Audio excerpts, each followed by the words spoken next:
hips go back, push the heels out, lift the chest up. Like our SI joint class, we want to draw the tailbone down a little bit. So let me be clear. Hips go back, sit bones go up, heart goes up. You don't change the lumbar and you keep pushing your heels out. Now, without changing the alignment, draw the tailbone down a little bit. Not like this, that's changing the alignment, right? Here, now I press the tailbone down. I don't move my knees forward. I don't move my pelvis. I just press the tailbone down isometrically. And now I feel my piriformis light up. All the deep rotators of my butt muscles now engaged. Okay, so this is a great position for the alignment of our spine and the strength of our hips and the alignment of our pelvis as well, to be in the best possible position so that we don't experience any sort of compression of the nerve. Place the hands on front thigh. You could already see my lumbars in a natural curve in this position, so we're gonna keep that. But we wanna activate our right buttocks, the front buttocks. So draw a little bit of tailbone down, just a little bit, not a tremendous amount of movement, and dig into your right heel so you feel an engagement of your right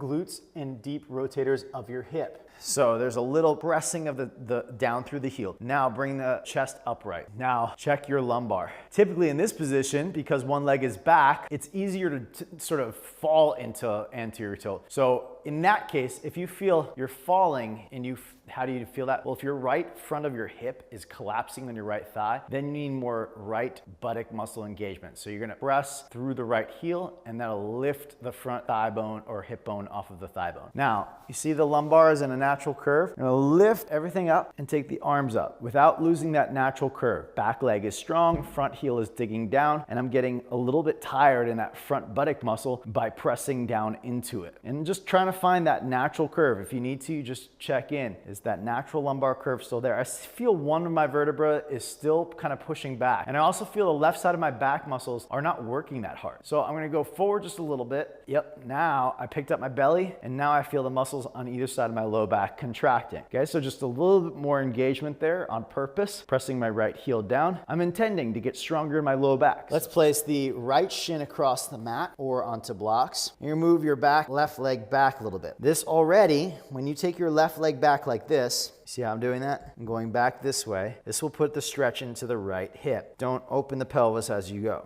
Now, pull your two knees toward each other. This is really gonna be strength for the piriformis and the deep rotators of the hip. So your piriformis right now is in a deep stretch position. Even though it is an external rotator, when it's in deep hip flexion, it becomes stretched out. But we can re-engage it by moving back towards neutral. How do we do that? Well, you press your right knee down and you drag your right knee back. You see how I'm lifting everything up. Now, push your right knee down more into the ground as if it's the heel of lunge pose, and that should get your right buttocks contracted. Those of you that want to go the next step, you come up like it's a lunge pose. And you see how I'm buoyant, I'm bouncy in this position. There's a strength of my hips. I'm not, falling onto the ground. All right, so, and I'm also not, way up here like this. That's too easy. There's a in between where I'm in my flexibility, but I'm pulling up out of the flexibility by pressing my right knee down and dragging my knees toward each other. Really trying to contract the muscles of my hips. Now, naturally, the lumbar is already going to be curved. You probably don't have to work too much because the back leg's pushing you into a curved position. So let's not worry about that right now. Let's focus on the right buttocks contracting, right? So the right hip presses down. If you can, you take your arms away, maybe on blocks if need be, and maybe up to the sky. And you see this pulse. Try to,